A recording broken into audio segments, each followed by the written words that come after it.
ठेवा. भूतकाळ डोकावताना पहिले आपल्या डोळ्यासमोर येते ते आपले गाव, त्या गावातील आपले बालपण, तो सुखाचा काळ. आणि मग समोर येते ही माझी शाळा, कधी डोळ्यात पाणी आणणारी तर कधी ओठावर हसू उमटवणारी आपली शाळा, माझी शाळा.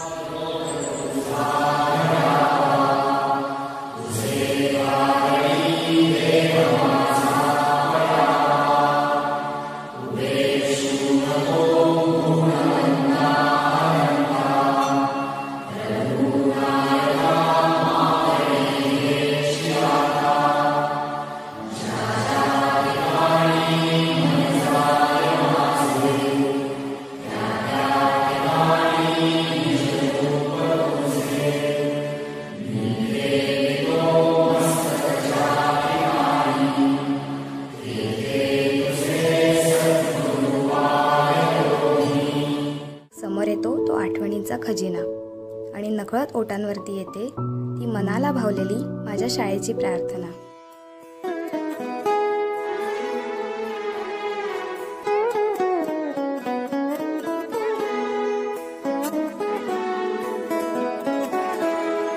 हीच मुची प्रार्थनान, हेच मुचे मागणी.